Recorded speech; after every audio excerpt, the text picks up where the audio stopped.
حضرت عثمان رضی اللہ تعالیٰ عنہ کے خادم حمران بیان کرتے ہیں کہ حضرت عثمان نے وضو کے لیے پانی منگوایا اور وضو کرنا شروع کیا۔ پہلے اپنی ہتھیلیوں کو 3 مرتبہ دھویا، پھر کلی کی اور ناک میں پانی ڈالا، پھر 3 بار اپنے چہرے کو دھویا، پھر دایاں ہاتھ کہنی تک 3 بار دھویا، پھر اسی طرح بایاں ہاتھ کہنی تک 3 بار دھویا، پھر اپنے سر کا مسح کیا، پھر دایاں پیر ٹخنوں تک 3 بار دھویا، پھر اسی طرح بایاں پاؤں 3 بار دھویا۔ پھر انہوں نے کہا، جس طرح میں نے وضو کیا ہے اسی طرح میں نے رسول اللہ صلی اللہ تعالیٰ علیہ وسلم کو کرتے ہوئے دیکھا ہے۔ وضو کرنے کے بعد رسول اللہ صلی اللہ تعالیٰ علیہ وسلم نے فرمایا، جو شخص میرے اس طریقے کے مطابق وضو کرے، پھر 2 رکعت نماز پڑھے اور دوران نماز سوچ بچار نہ کرے تو اس کے تمام پچھلے گناہ معاف کر دیے جاتے ہیں۔ ابن شہاب نے کہا، ہمارے علماء کہتے ہیں نماز کے لیے جو وضو کیے جاتے ہیں ان سب میں یہ کامل ترین وضو ہے۔ میرے پیارے آقا صلی اللہ تعالیٰ علیہ وسلم کے پیارے دیوانوں، سرکار دو عالم صلی اللہ تعالیٰ علیہ وسلم کو اللہ عز و جل نے تعلیم امت کے مبعوث فرمایا۔ انہوں نے ہمیں سارے معاملات میں شرعی احکام کی تعلیم فراہم کی ہے۔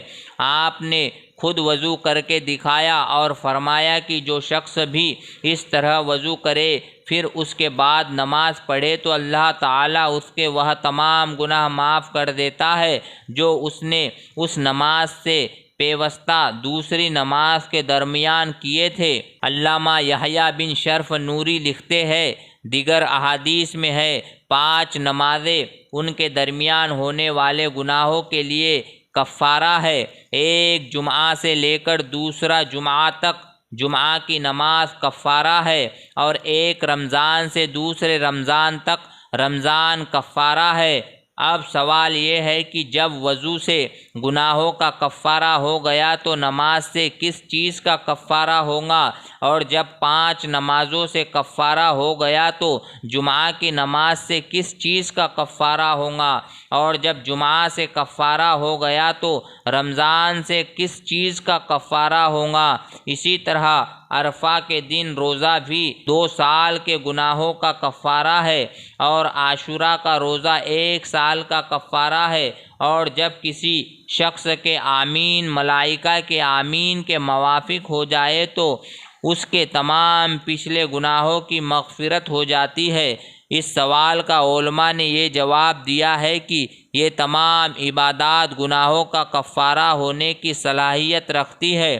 اگر اس کے صغیرہ گناہ ہو تو ان سے مغفرت ہو جاتی ہے، اور اگر اس کے صغیرہ اور کبیرہ گناہ نہ ہو تو اس کی نیکیاں لکھ دی جاتی ہے اور اس کے درجات بلند کر دیے جاتے ہیں، اور اگر صغائر نہ ہو اور کبائر ہو تو امید ہے کہ اس کے کبائر میں تخفیف ہو جائے۔ لہٰذا ہمیں بھی اچھی طرح وضو کرنے اور ہمیشہ باوضو رہنے کی کوشش کرنی چاہیے تاکہ اس کے ذریعے ہمیں بے شمار فضائل و فوائد حاصل ہو سکے۔ اللہ عز و جل ہمیں توفیق عطا فرمائے۔